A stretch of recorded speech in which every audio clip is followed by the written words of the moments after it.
Hoje vamos aprender sobre 7 taças, os 7 selos e as 7 trombetas e o milênio, as 7 taças da ira de Deus no Apocalipse. As 7 taças da ira de Deus, também chamadas de 7 flagelos, estão registradas nos capítulos 15 e 16 do livro do Apocalipse. Como não poderia ser diferente em se tratando de escatologia, existe muita discussão sobre esse relato. Dentre as diferentes correntes escatológicas, basicamente existem 3 interpretações principais sobre esse assunto.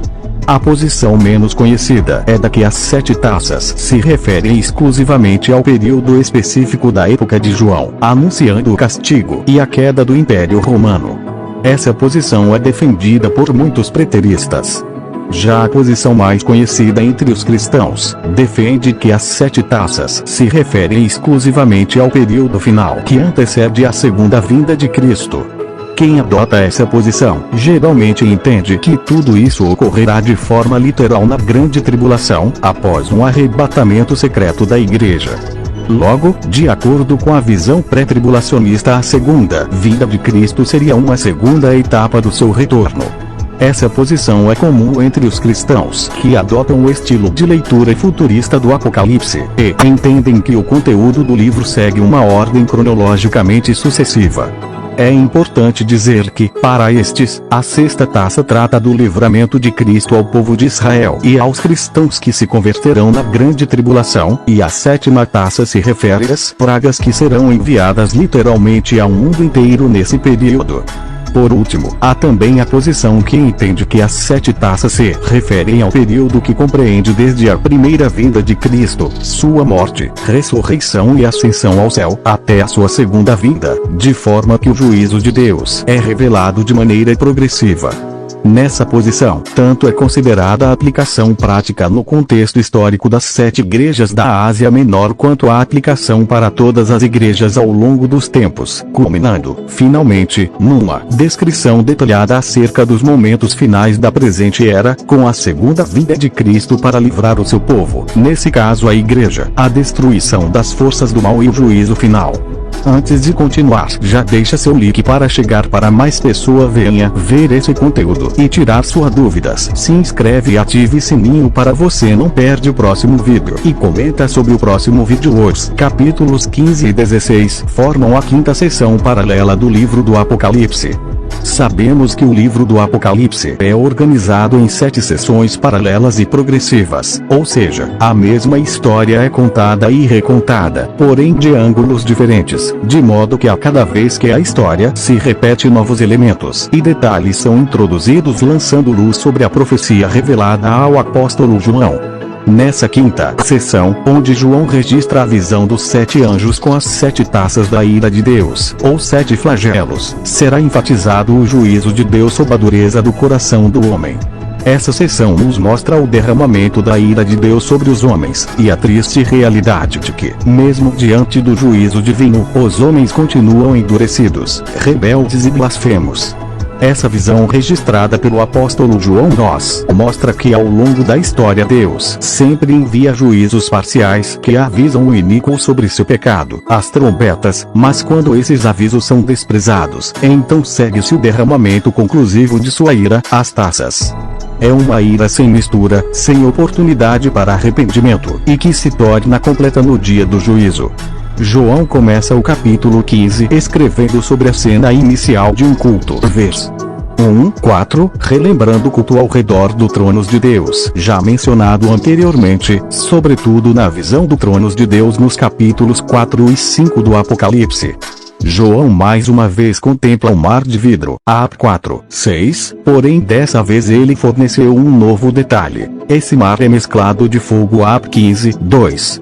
O apóstolo também viu os vencedores da besta, da sua imagem e do número do seu nome. Enquanto os ímpios estão nas turbulentas águas desse mundo, os vencedores estão sob o mar de vidro, descansando na paz da transparência da justiça de Deus que se revela como fogo para julgar o iníquo. Esses vencedores estavam entoando cânticos numa grande adoração a Deus. Ap 15:3-4. João faz referência ao cântico de Moisés e ao cântico do Cordeiro.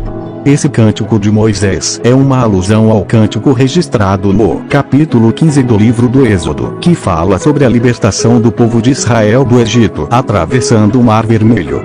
Já o cântico do Cordeiro é uma referência à obra expiatória de Cristo na cruz, ou seja, seu sofrimento e sua vitória. A mensagem aqui é que, tal como os israelitas no Egito, os santos são libertados da opressão desse mundo iníquo que é castigado através das pragas enviadas por Deus.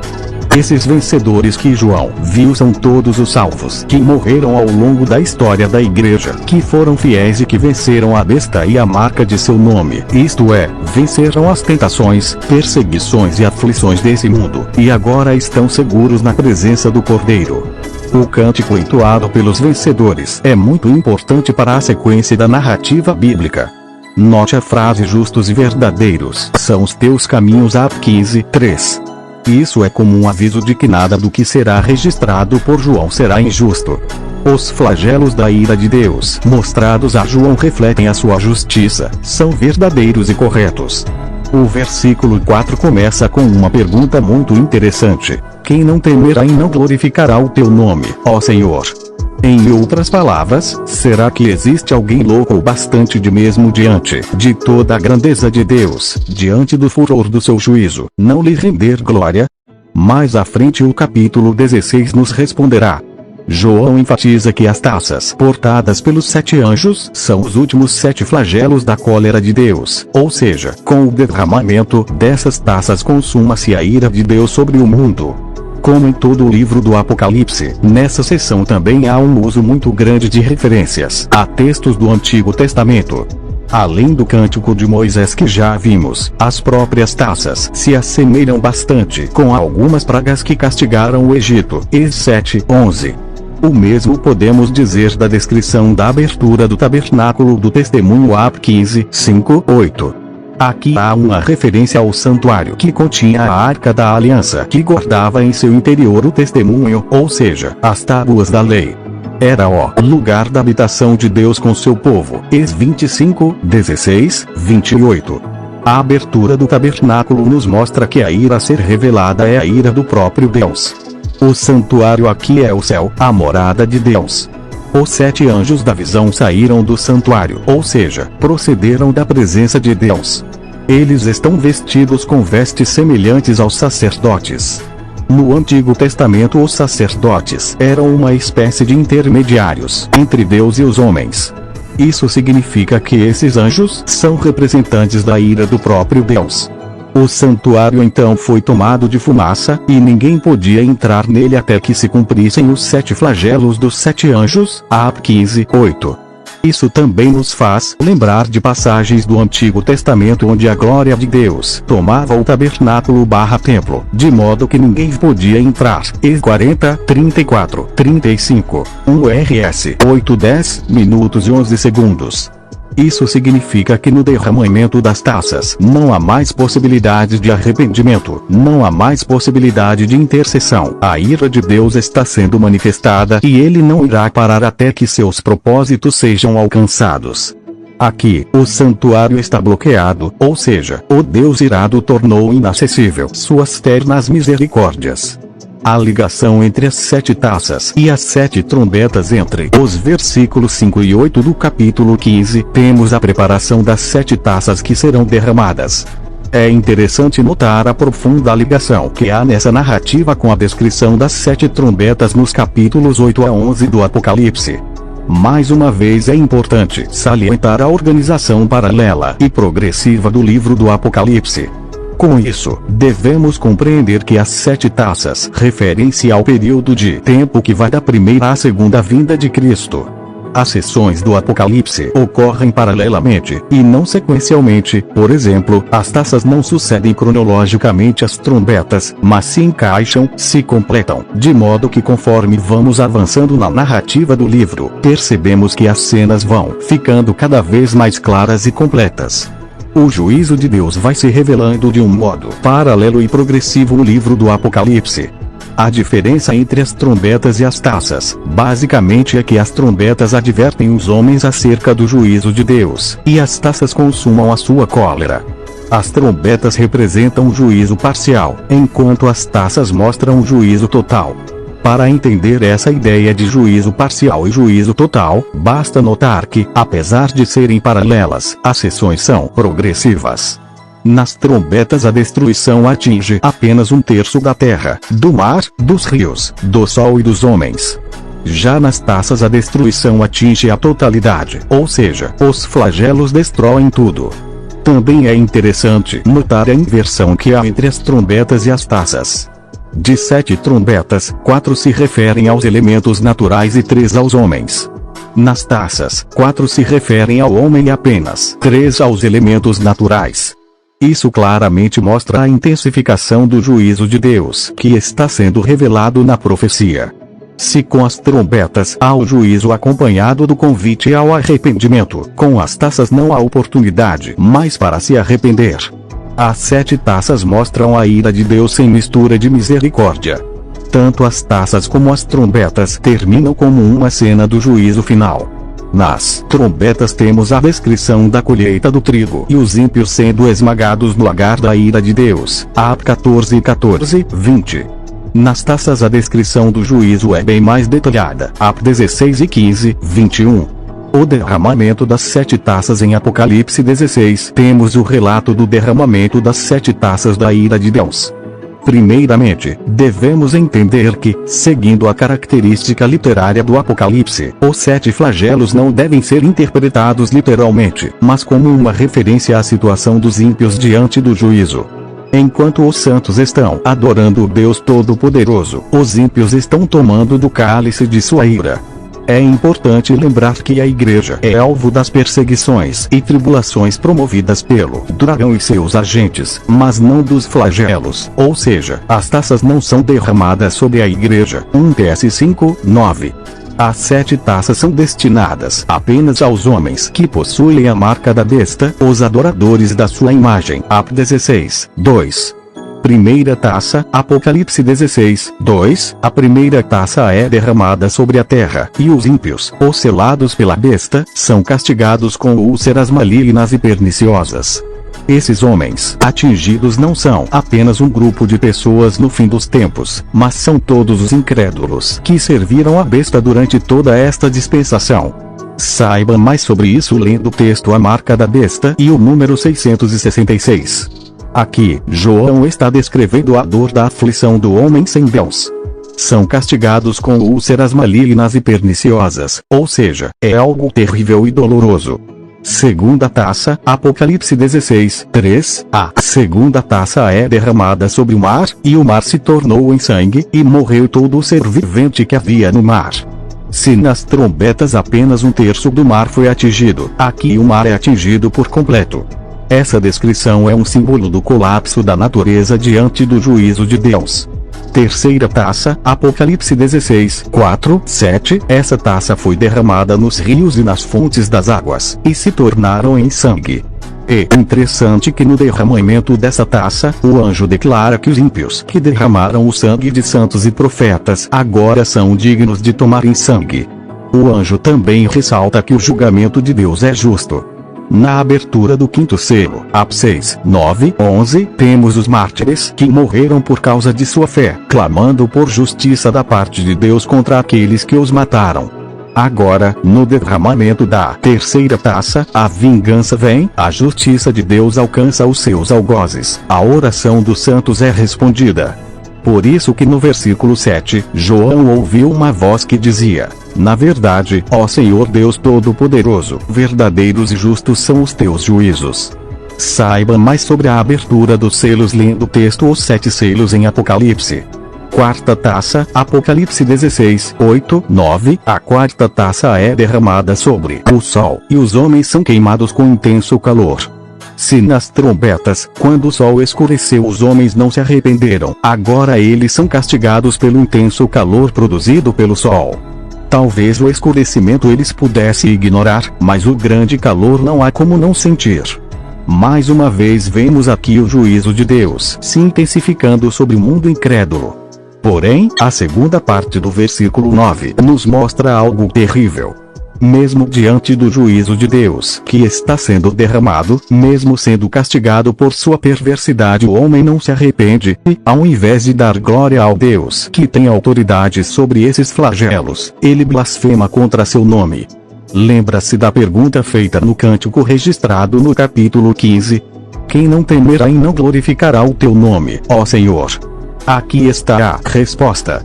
O homem é tão louco em sua perversidade que mesmo diante do castigo blasfema contra o Deus Todo-Poderoso. Quinta taça, Apocalipse 16:10 minutos e 11 segundos. A quinta taça foi derramada no trono da besta, e os homens remordiam a língua por causa da dor que sentiam. O trono da besta é o centro do governo anticristão. Esses versículos nos fazem lembrar da oração do profeta Abacuque, quando ele se recordou do êxodo de como Deus livrou o seu povo do domínio de Faraó. Então Abacuque orou dizendo que quando o Senhor sai para livrar o seu povo, ele fere a cabeça da casa do ímpio. HC 13:12-14. Quando a sede do poder da besta é atacada, o sistema humano entra em colapso, e os homens incrédulos se desesperam, são tomados de angústias e mordem a língua de tanta dor. Perceba a conexão entre os flagelos. Aqui, no quinto flagelo, os homens sentem a dor das úlceras do primeiro flagelo. Aqui, João até parece descrever a história da queda de cada grande império que já existiu. O sistema humano, que governa sob a influência dos poderes satânicos e, de certa forma, até parece invencível, cai de forma patética quando o cálice da ira de Deus é derramado. Entretanto, mais uma vez podemos ver que os seguidores da besta blasfemam contra Deus, ao invés de se arrependerem de suas obras malignas. Eles mordem a língua de dor, mas encontram forças para declararem que são inimigos de Deus. Sexta taça, Apocalipse 16:12-16. A sexta taça descreve o Armagedon, o ajuntamento das forças malignas para pelejarem contra o Cordeiro e sua igreja. Mais uma vez João parece ter em mente uma passagem do Antigo Testamento. Trata-se do livro de Juízes, capítulos 4 e 5, quando o povo de Israel estava em grande sofrimento, oprimidos pelo exército do rei Jabim liderado por Sísera. Os israelitas não podiam fazer absolutamente nada, a não ser se esconderem de medo. JZ 5:6. O exército inimigo era devastador. Então Deus, através de Débora, avisa que entregaria o inimigo nas mãos do povo de Israel. JZ 4:14. A batalha foi travada em Megido, e o inimigo do povo de Deus foi esmagado, de modo que foi o próprio Senhor quem os derrotou. JZ 5:20. O significado mais aceito para a palavra Armagedon é montanha de Megido, derivado da junção entre o hebraico Ar, montanha, e o grego Magedon, Megido. Dessa forma, fica fácil entender que o Armagedon é o símbolo de toda a batalha na qual o povo de Deus está sendo oprimido frente ao grande poder do inimigo, e o próprio Deus, de repente, revela seu poder e derrota os opressores de seu povo. O apóstolo João viu 3 espíritos imundos sair da boca do dragão, da boca da besta e da boca do falso profeta. Esses espíritos eram semelhantes a rãs, referindo-se a seu caráter repugnante, asqueroso e abominável. Isso significa que os poderes desse mundo e a falsa religião agem sob as ideias e a inspiração do maligno. São planos, projetos, métodos e empreendimentos postos em ação contra a igreja. É claro que esse tipo de situação acontece em diferentes momentos da história, mas aqui há uma referência ainda mais profunda e específica. A sexta taça descreve o momento final de perseguição do dragão e seus agentes contra a Igreja de Cristo. É o momento da batalha final, da grande tribulação, dos dias que se não fossem abreviados a igreja não suportaria. MC 13:20. Esse é o momento em que Cristo aparecerá, como um ladrão de noite, para livrar o seu povo. AP 16:15, e destruir o anticristo com o sopro de sua boca. 2 TS 2:12. Saiba mais sobre a batalha do Armagedon. Sétima taça, Apocalipse 16:17-21. A sétima taça sucede naturalmente à sexta. Se a sexta taça refere-se, principalmente, à segunda vinda de Cristo, a sétima taça é a descrição detalhada da cena do juízo. É o momento de maior terror da história da humanidade. É o momento do juízo final. João ouviu uma voz saindo do santuário dizendo: "Feito está." Essa era a voz do próprio Deus anunciando que chegou o momento da exposição final e completa de sua ira. O mundo então recebe a taça final do vinho do furor de sua cólera, Atos 14:10. João então descreve a destruição do mundo. A grande Babilônia é despedaçada, o império do anticristo é destruído, todas as cidades e nações são arruinadas, todas as ilhas fogem, os montes não são encontrados e pedras desabam do céu. Tudo isso representa o terror do dia do juízo de Deus para o iníquo. A sétima taça é a conexão onde finda-se o tempo e a história e inicia-se a eternidade, onde extinguem-se os céus e a terra, e surgem novos céus e nova terra. 2 P 13:10-13. 7 trombetas ou trombetas apocalípticas são tocadas, uma por vez, para eventos de fila apocalípticos que foram vistos na visão da revelação de Jesus Cristo, para João, como está escrito no livro de Apocalipse do Novo Testamento. As 7 trombetas são tocadas por 7 anjos, e os eventos que se seguem são descritas em detalhes a partir de Apocalipse capítulo 8-11. De acordo com Apocalipse 8:1-2, os anjos começam a soar suas trombetas após a quebra do 7º selo. Os 7 anjos e as 7 trombetas, e o anjo com o incensário. Índice as 7 trombetas. Primeira trombeta. E o primeiro anjo tocou a sua trombeta. Houve saraiva e fogo misturado com sangue é jogado para a terra, queimando 1/3 das árvores do planeta, e toda a erva verde foi queimada. Apocalipse 8:7. Segunda trombeta. E o segundo anjo tocou a trombeta, e foi lançada no mar uma coisa como um grande monte ardendo em fogo, e tornou-se em sangue a 1/3 parte do mar. Apocalipse 8:8. Terceira trombeta. E o terceiro anjo tocou a sua trombeta, e caiu do céu uma grande estrela ardendo como uma tocha, e caiu sobre a 1/3 parte dos rios, e sobre as fontes das águas. Apocalipse 8:10. Quarta trombeta. E o quarto anjo tocou a sua trombeta, e foi ferida a 1/3 parte do sol, e a 1/3 parte da lua, e a 1/3 parte das estrelas, para que a 1/3 parte deles se escurecesse, e a 1/3 parte do dia não brilhasse, e semelhantemente à noite. Apocalipse 8:12. Quinta trombeta. O som da quinta trombeta é o primeiro ai de 3. E o quinto anjo tocou a sua trombeta, e viu uma estrela que do céu caiu na terra, e foi-lhe dada a chave do poço do abismo, e abriu o poço do abismo, e subiu fumaça do poço, como a fumaça de uma grande fornalha, e com a fumaça do poço escureceu-se o sol e o ar, e da fumaça vieram gafanhotos sobre a terra, e foi-lhes dado poder, como o poder que tem os escorpiões da terra, e foi-lhes dito que não fizessem dano à erva da terra, nem a verdura alguma, nem a árvore alguma, mas somente aos homens que não têm nas suas testas o sinal de Deus. E foi-lhes permitido, não que os matassem, mas que por 5 meses os atormentassem, e o seu tormento era semelhante ao tormento do escorpião, quando fere o homem. E naqueles dias os homens buscarão a morte, e não a acharão, e desejarão morrer, e a morte fugirá deles. E o parecer dos gafanhotos era semelhante ao de cavalos aparelhados para a guerra, e sobre as suas cabeças havia umas como coroas semelhantes ao ouro, e os seus rostos eram como rostos de homens. E tinha cabelos como cabelos de mulheres, e os seus dentes eram como de leões. E tinha couraças como couraças de ferro, e o ruído das suas asas era como o ruído de carros, quando muitos cavalos correm ao combate. E tinha caudas semelhantes às dos escorpiões, e aguilhões nas suas caudas, e o seu poder era para danificar os homens por 5 meses. Sexta trombeta. O som da sexta trombeta é o segundo ai. E tocou o sexto anjo a sua trombeta, e ouviu uma voz que vinha das 4 pontas do altar de ouro, que estava diante de Deus, a qual dizia ao sexto anjo, que tinha a trombeta: solta os 4 anjos, que estão presos junto ao grande rio Eufrates. E foram soltos os 4 anjos, que estavam preparados para a hora, e dia, e mês, e ano, a fim de matarem a 1/3 parte dos homens, e o número dos exércitos dos cavaleiros era de 200 milhões. E ouvi o número deles, e assim vi os cavalos nesta visão, e os que sobre eles cavalgavam tinham couraças de fogo, de jacinto e de enxofre, e as cabeças dos cavalos eram como cabeças de leões, e de suas bocas saía fogo, fumaça e enxofre. Por estes 3 foi morta a 1/3 parte dos homens, isto é pelo fogo, pela fumaça e pelo enxofre que saíam das suas bocas. Sétima trombeta. O som da sétima trombeta sinaliza o terceiro ai. Este é o som da trombeta final.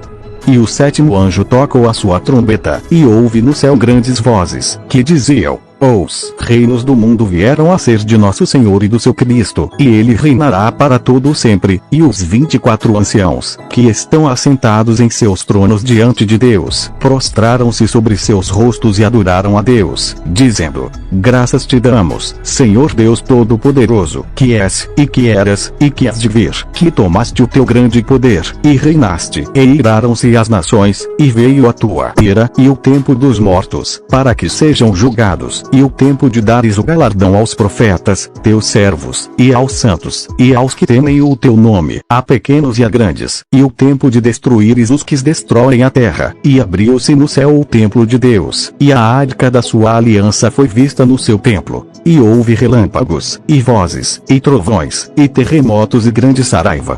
Apocalipse 11:15-19. Interpretações na escatologia cristã. As primeiras 6 trombetas são usadas para servir como um alerta para os pecadores sobre a terra e um apelo ao arrependimento. Em sequência, cada trombeta traz consigo uma praga de uma natureza mais desastrosa do que a trombeta anterior. As trombetas são utilizadas para construir a antecipação e diz ao leitor que algo está prestes a acontecer. A 7ª trombeta não traz nenhuma praga com ela, pelo contrário, ela é tocada de forma que a glória é dada a Deus e seu reino é anunciado. Em relação à 2ª trombeta, apologistas cristãos especulam que a grande montanha ardendo em fogo, que mergulha no mar, no Apocalipse 8:08, é um evento de impacto por um possível objeto próximo à Terra, mas há quem diga que é um vulcão em erupção que acaba caindo no mar, ou a sua lava cai no mar causando um enorme tsunami.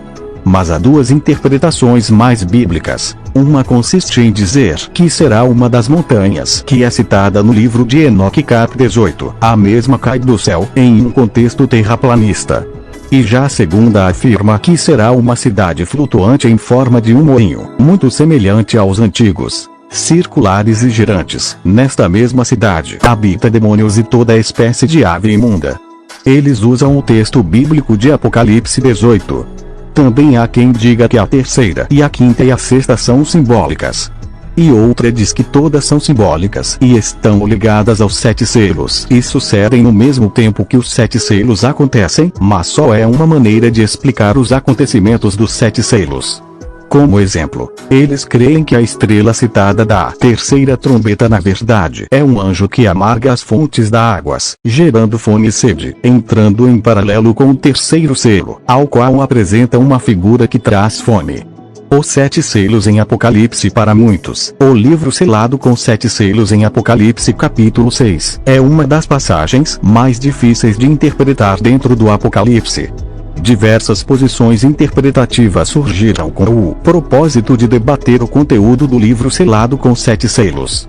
Neste texto, conheceremos as principais interpretações sobre o próprio livro, bem como cada um dos seus 7 selos. O livro selado com 7 selos de forma geral. Basicamente existem 2 interpretações sobre o significado do livro em relação ao período que ele descreve. É importante entender esse princípio antes de discutir a abertura dos selos, pois a interpretação de cada selo será completamente dependente da posição adotada acerca do período qual os relatos desse livro se destina. Interpretação 1. O livro selado com 7 selos descreve o período da grande tribulação. Nesta interpretação, o livro selado com 7 selos descreve o período final da presente era, ou seja, a grande tribulação. Geralmente essa posição é defendida por quem adota a interpretação futurista do livro do Apocalipse, o que é mais comum dentro da corrente escatológica conhecida como premilenismo dispensacionalista clássico, que defende a visão pré-tribulacionista do arrebatamento da igreja. Hoje, podemos dizer que a maioria dos cristãos segue essa linha escatológica, principalmente devido ao grande número de livros best-sellers e trilogias de filmes já produzidas que defendem essa posição. Dentro dessa corrente escatológica, a interpretação dos 7 selos é bem simples. Primeiro selo. No primeiro selo, o cavalo branco com seu cavaleiro representa o anticristo que seduzirá as nações. Segundo selo. No segundo selo, o cavalo vermelho com seu cavaleiro representa as guerras que ocorrerão nesse período futuro, talvez até uma grande guerra mundial, culminando na perseguição dos judeus. Terceiro selo. No terceiro selo, o cavalo preto com seu cavaleiro representa uma grande fome que assolará a terra, e quem não tiver a marca da besta, ou seja, o controle proposto pelo anticristo, não poderá comprar nem vender. Quarto selo. O quinto selo mostra o cavalo amarelo com seu cavaleiro, que representa o grande número de mortes que ocorrerão na grande tribulação pelas mais diversas causas. Quinto selo. No quinto selo, João vê os mártires da grande tribulação, ou seja, os cristãos que morreram nesse período específico em decorrência da perseguição imposta pelo anticristo.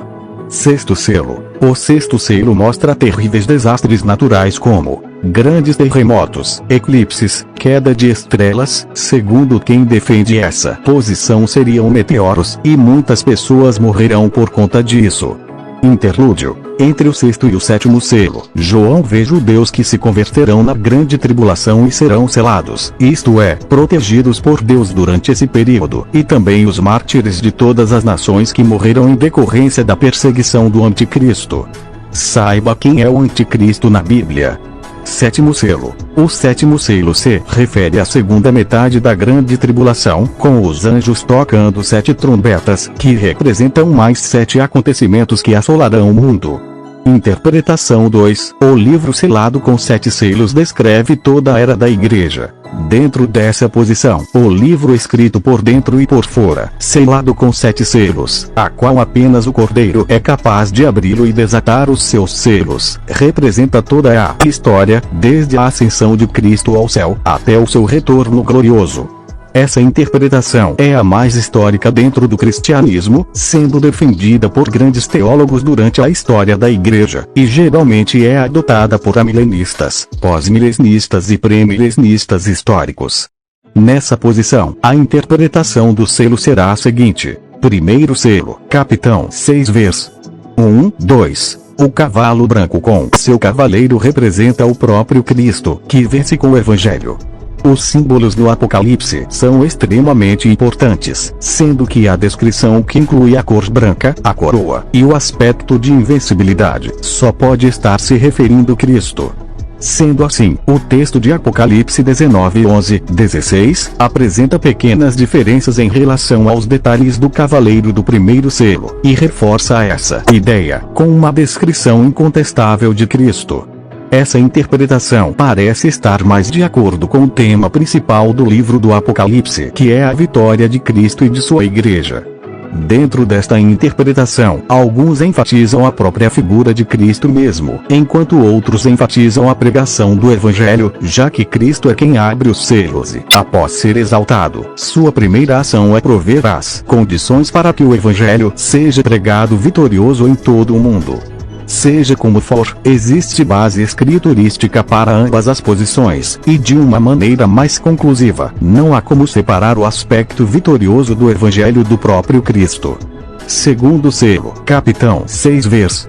3, 4. O cavalo vermelho com seu cavaleiro representa a perseguição ao povo de Deus durante a história. A igreja enfrentou duras perseguições ao longo dos séculos, desde a época em que o livro do Apocalipse foi escrito, sendo perseguida pelos judeus e o Império Romano, até nossos dias atuais, como por exemplo, sendo perseguida fisicamente no Oriente Médio e em vários países fechados ao Evangelho, e moralmente em diversas partes do mundo. Terceiro selo, capitão 6 vezes.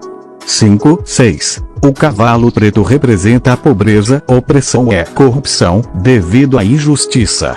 Esse cavalo parece ser uma consequência do cavalo anterior. Embora, de forma geral, seja possível perceber um padrão de injustiça e de dificuldades financeiras agindo pelo mundo todo, muitos intérpretes concordam que esse selo se aplica especialmente aos cristãos, que, por não se corromperem, são impedidos de comprar e vender. Na época em que o Apocalipse foi escrito, os cristãos que não prestavam culto ao imperador romano, tinham seus bens confiscados, além de serem proibidos de realizar qualquer transação financeira. Quarto selo, capitão 6 vezes. 7, 8. O cavalo amarelo com seu cavaleiro representa a morte e seus instrumentos, ou seja, a guerra, espada, fome, pestilência e bestas feras. Esse selo simboliza as desgraças universais que tanto a igreja, quanto toda a humanidade, devem sofrer. Quinto selo, Capitão 6 vs. 9:11. Nesse selo o cenário da visão é mudado. Ao invés da terra, João agora passa a ver o céu, claro, de forma simbólica. Antes, João viu o efeito na terra do que é causado no céu. Agora, João vê o efeito no céu do que é causado na terra. João viu um altar e as almas dos mártires que morreram pela sua fé como uma espécie de sacrifício. Cada um desses que foram sacrificados recebem vestes brancas, simbolizando justiça, pureza, santidade e alegria. Eles esperam descansando de suas fadigas terrenas, até que o número dos mártires se complete. Quando o último mártir for sacrificado, então virá o dia do Senhor. É importante entender que essas almas não estão inconscientes, mas estão lúcidas, pedindo vingança, não pessoal, mas da justiça divina. Esse clamor do quinto selo é o clamor da igreja diante de tantos massacres a qual já foi, ainda é, submetida. Sexto selo, Capitão 6:12-17. O sexto selo mostra o dia da ira do Cordeiro.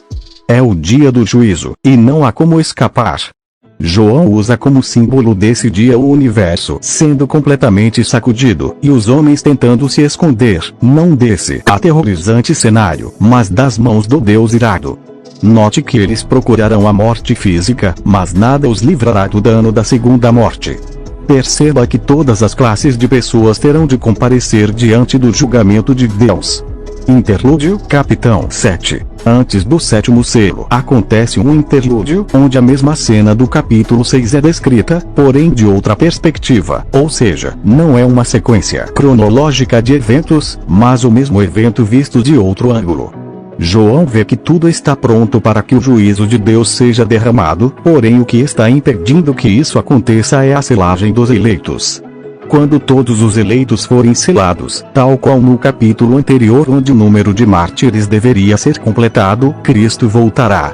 O capítulo 6 termina mostrando o grande terror dos ímpios diante do juízo que terão de enfrentar. Já o capítulo 7 termina mostrando a grande alegria e a glorificação dos remidos na segunda vinda de Cristo. Sétimo selo, Capitão 8. O sétimo selo inicia a sequência dos 7 anjos tocando 7 trombetas. Não há sucessão cronológica, ou seja, não se trata de 7 eventos novos. Aqui, a mesma cena é mostrada, e a mesma história é contada, porém de uma nova perspectiva. Lembre-se que o livro do Apocalipse é organizado em 7 sessões paralelas e progressivas, e que abrangem desde a primeira até a segunda vinda de Cristo, ou seja, cada vez que a história é recontada, a narrativa vai se intensificando, de modo que as cenas vão ficando mais claras. De forma bem resumida e direta, os selos mostram o sofrimento da igreja perseguida pelo mundo, enquanto as trombetas mostram o sofrimento do mundo em resposta às orações da igreja. Note que da mesma forma que os selos são interrompidos por um interlúdio, Capitão 7, as trombetas também são interrompidas por um interlúdio, Caps 10 e 11. Para saber mais sobre isso, leia os textos como Estudar o Apocalipse e Leitura Sucessiva ou de Recapitulação em Apocalipse. Para uma análise completa sobre os cavalos e seus cavaleiros em Apocalipse, leia o texto Os Cavaleiros do Apocalipse. Qual a melhor interpretação sobre os 7 selos em Apocalipse? Reconheço que o livro do Apocalipse não é um dos livros da Bíblia mais fáceis de interpretar, o que fica evidente pela variedade de interpretações diferentes disponíveis. Sei que isso acaba assustando um grande número de cristãos. Até mesmo entre os teólogos mais gabaritados, o livro do Apocalipse é alvo de intensos debates. Por isso, é preciso muito respeito com quem pensa diferente de nós. Quanto a mim, creio que a posição mais coerente biblicamente, considerando o estilo literário do livro do Apocalipse, é a segunda interpretação, que defende que o livro selado com 7 selos descreve o período desde a ascensão de Cristo ao céu até a sua segunda vinda. Sendo assim, o conteúdo dos capítulos estudados são visões que tratam da perseguição à igreja e do juízo de Deus sobre os seus inimigos. Particularmente, não vejo qualquer possibilidade de interpretar o livro do Apocalipse como uma sequência cronológica e futura de eventos, ou seja, como se um capítulo sucedesse o outro. Interpretar o Apocalipse dessa forma é ignorar a organização natural do conteúdo do Apocalipse, e anular completamente o contexto histórico do livro. Embora muitas pessoas se esqueçam, o livro do Apocalipse teve destinatários primários: as 7 igrejas da Ásia Menor. Aqueles irmãos estavam sendo duramente perseguidos, e clamavam por uma resposta de Deus. Sem condições humanas nenhuma, eles desafiavam o maior império que esse mundo já viu até então, o Império Romano. O livro do Apocalipse é a resposta de Deus, tanto à igreja do século I quanto à igreja de todas as épocas. Aqueles irmãos souberam que a vitória pertence a Cristo, e que eles, mesmo com tantas provações, eram mais do que vencedores. Essa resposta também é atual para nós, e devemos saber que, juntamente com o Cordeiro, venceremos todas as investidas do mal. Não faz sentido algum entender que a partir do capítulo 4 do Apocalipse o livro é exclusivo sobre eventos futuros que ocorrerão no fim dos tempos. Penso que o livro do Apocalipse relata sim, várias vezes, os eventos futuros que ocorrerão, porém abrange todo o período da história da igreja, até a segunda vinda de Cristo, o juízo final, e, por fim, o estado eterno, com novo céu e nova terra. Uma dica que dou para quem quer estudar o livro do Apocalipse é dar atenção especial aos capítulos 4 e 5. Com a visão do trono de Deus que João descreve, podemos perceber a soberania do nosso Deus que governa todas as coisas, e que está atento ao que acontece com sua igreja, garantindo, de forma incontestável, que no final Cristo vence, e, com ele, sua igreja também. Desta forma, entendemos que a história está nas mãos do Cordeiro, ele é quem abre os selos, e conforme os selos são abertos no céu, diretamente a terra é impactada. Um auxílio para entender o capítulo 6 de Apocalipse é perceber que ele possui muitos detalhes paralelos ao sermão escatológico de Jesus, MT 24, MC 13, LC 21. Felizes e santos os que participam da primeira ressurreição. A segunda morte não tem poder sobre eles. Serão sacerdotes de Deus e de Cristo, e reinarão com ele durante 1000 anos. Apocalipse 26. Vamos ao contexto. João escreveu sobre suas visões no livro de Apocalipse. Entre elas, descreveu a cena de Satanás sendo acorrentado pelo período de 1000 anos, lançado no abismo, que foi fechado e selado. Dessa forma ele não poderá mais enganar as nações. Logo depois disso, João viu tronos, onde estavam sentadas pessoas com autoridade para julgar. Viu também os mártires ressuscitando e reinando com Cristo no milênio, como sacerdotes. O apóstolo associa essa visão ao que ele chama de primeira ressurreição. Onde será o milênio, na terra ou no céu? O primeiro aspecto a ser observado sobre o milênio é que as nações não serão mais enganadas. Isso indica um tempo em que a verdade prevalecerá. Sobre a ideia de um milênio puramente espiritual é difícil de ser compreendida segundo o teólogo Luiz Saião, por alguns motivos bem específicos. Um deles é o fato de ainda haver profecias não cumpridas no Velho Testamento, algumas feitas antes do exílio babilônico e outras depois. Há profecias que nunca se cumpriram em lugar nenhum, enfatizou Saião. Quando e onde elas vão se cumprir ainda deve ser uma preocupação por parte da igreja, já que essas profecias são carregadas de detalhes bem específicos. Além disso, tudo indica que acontecerão na terra. Veja aqui alguns exemplos. O lobo viverá com o cordeiro, o leopardo se deitará com o bode, o bezerro, o leão e o novilho gordo pastarão juntos, e uma criança os guiará. A vaca se alimentará com o urso, seus filhotes se deitarão juntos, e o leão comerá a palha como o boi.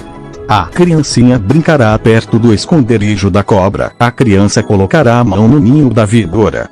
Ninguém fará nenhum mal, nem destruirá coisa alguma em todo o meu santo monte, pois a terra se encherá do conhecimento do Senhor, como as águas cobrem o mar. Isaías 11, 6, 9. O texto continua dizendo que as nações buscarão Jesus, que será como uma bandeira para os povos. Isso nunca aconteceu, nem naquela época e nem no decorrer da história de lá para cá. Quando Isaías disse essas palavras, ele estava em Judá, o único lugar onde as pessoas tinham conhecimento sobre o Deus verdadeiro. Devemos também levar em conta a convicção da igreja primitiva, que sempre considerou as ideias bíblicas de um reino de Cristo em sua plenitude, da redenção da terra e da criação de Deus. Como disse o apóstolo Paulo, toda a natureza geme até agora como em dores de parto. A natureza criada aguarda, com grande expectativa, que os filhos de Deus sejam revelados. Pois ela foi submetida à futilidade, não pela sua própria escolha, mas por causa da vontade daquele que a sujeitou, na esperança de que a própria natureza criada será libertada da escravidão da decadência em que se encontra para a gloriosa liberdade dos filhos de Deus. Romanos 8:19, 21. A citação de Paulo quanto à natureza engloba animais e vegetais, fauna e flora do mundo inteiro, oceanos e mares, desertos e florestas. Todos os animais, mamíferos, répteis, aves, anfíbios e insetos. Saião faz um comentário interessante sobre isso. Todo esse universo extraordinário não pode ter sido criado como uma fantasia passageira. Para mais detalhes deste estudo, consulte o e-book Apocalipse Investigado, clique aqui para ter acesso. Redenção. Essa palavra tem um significado muito especial. Redenção é o ato de redimir ou salvar. É quando o auxílio vem em circunstâncias muito difíceis. Por exemplo, quando o culpado recebe o perdão e assim é redimido, ou quando o devedor tem sua dívida paga por outra pessoa. Estar livre da culpa, do pecado ou da dívida é ser livre. Deus libertou o ser humano. Veja, portanto, agora já não há condenação para os que estão em Cristo Jesus, porque por meio de Cristo Jesus a lei do Espírito de vida me libertou da lei do pecado e da morte. Porque, aquilo que a lei fora incapaz de fazer por estar enfraquecida pela carne, Deus fez, enviando seu próprio Filho, à semelhança do homem pecador, como oferta pelo pecado. Romanos 8:1-3. Mas a humanidade ainda aguarda a plenitude dessa redenção. Nós mesmos, que temos os primeiros frutos do Espírito, gememos interiormente, esperando ansiosamente nossa adoção como filhos, a redenção do nosso corpo. Romanos 8:23. E aos que predestinou, também chamou. Aos que chamou, também justificou. Aos que justificou, também glorificou. Romanos 8:30. O que isso quer dizer?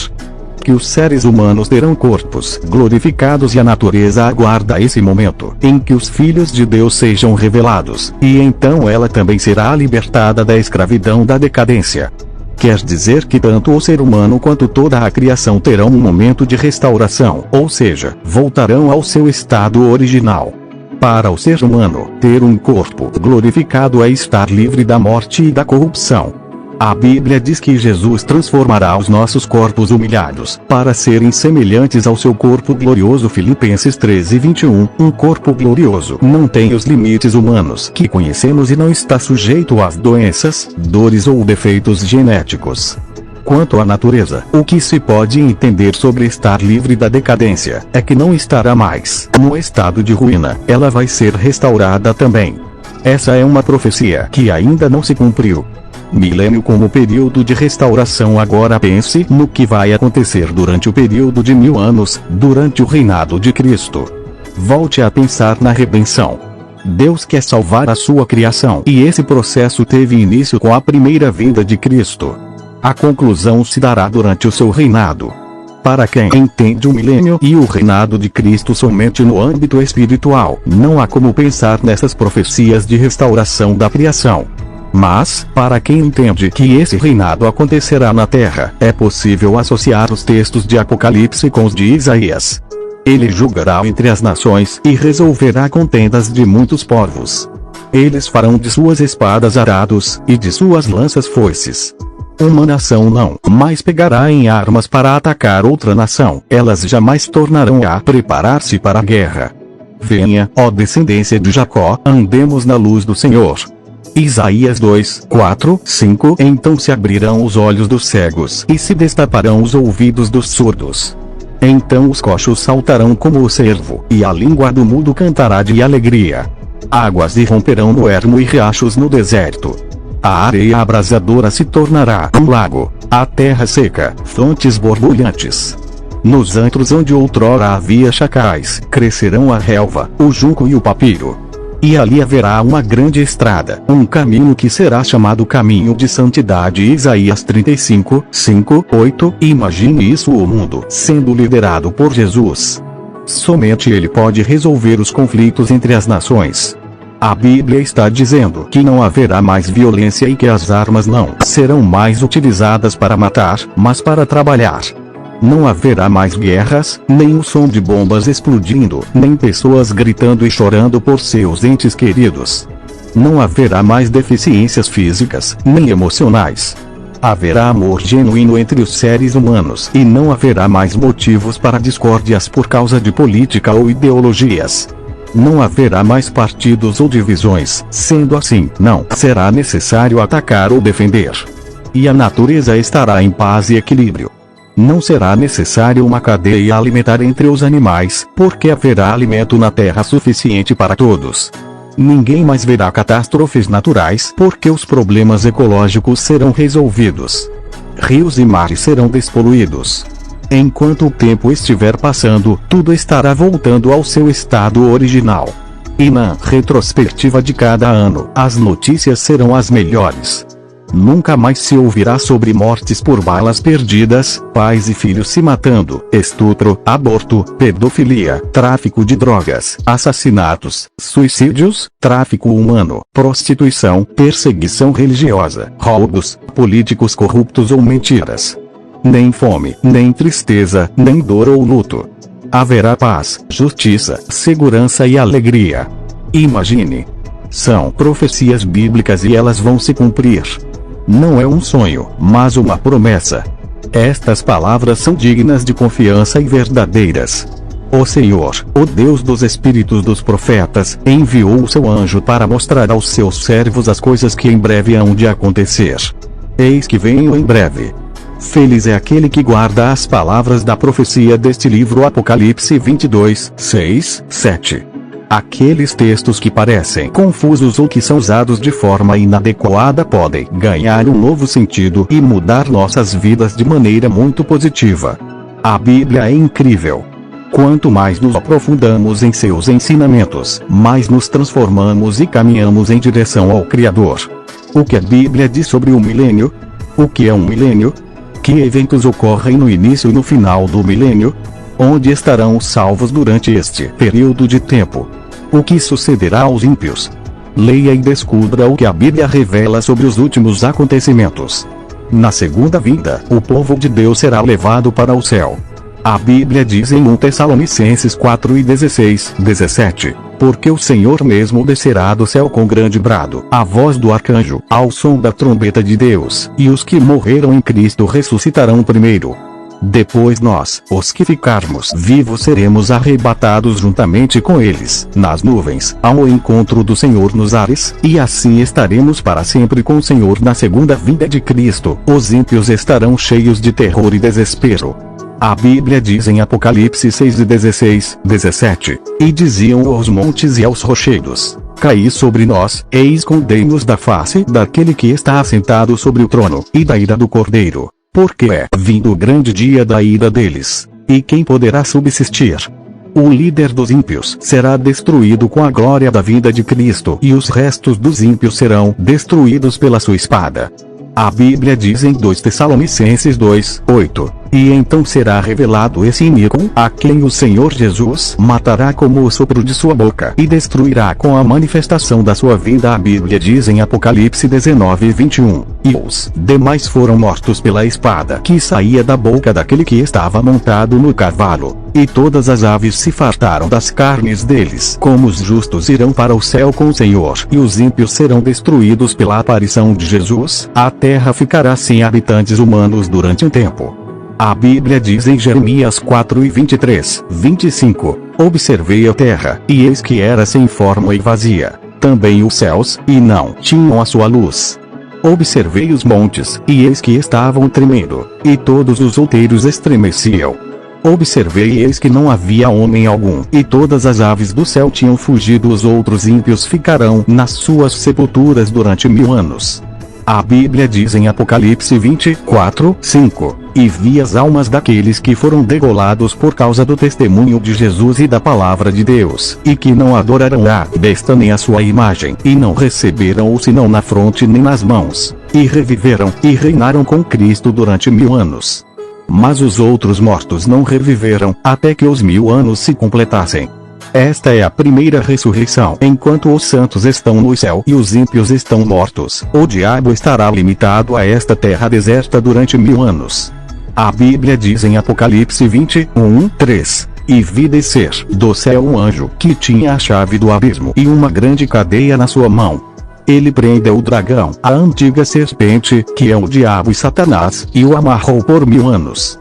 Lançou no abismo, o qual fechou e selou sobre ele, para que não enganasse mais as nações até que os 1000 anos se completassem. Depois disto é necessário que ele seja solto por um pouco de tempo. Ao final dos 1000 anos a nova Jerusalém descenderá do céu à terra. A Bíblia diz em Apocalipse 21:3, e vi um novo céu e uma nova terra. Porque já se foram o primeiro céu e a primeira terra, e o mar já não existe. E vi a santa cidade, a nova Jerusalém, que descia do céu da parte de Deus, adereçada como uma noiva ataviada para o seu noivo. E ouvi uma grande voz, vinda do trono, que dizia: Eis que o tabernáculo de Deus está com os homens, pois com eles habitará, e eles serão o seu povo, e Deus mesmo estará com eles. Nessa altura os ímpios, ressuscitados e Satanás liberado tentarão apoderar-se da cidade de Deus. A Bíblia diz em Apocalipse 27:9, ora, quando se completarem os 1000 anos, Satanás será solto da sua prisão, e sairá a enganar as nações que estão nos 4 cantos da terra, Gog e Magog, cujo número é como a areia do mar, a fim de ajuntá-las para a batalha. E subiram sobre a largura da terra, e cercaram o arraial dos santos e a cidade querida. Mas desceu o fogo do céu, e os devorou, e nessa altura serão destruídos pelo fogo do inferno. A Bíblia diz em Apocalipse 29, e subiram sobre a largura da terra, e cercaram o arraial dos santos e a cidade querida. Mas desceu o fogo do céu, e os devorou. Se você continuar, já deixa seu like para chegar para mais pessoa venha ver esse conteúdo e tirar suas dúvidas. Se inscreve e ative o sininho para você não perder o próximo vídeo. E comenta sobre o próximo vídeo hoje.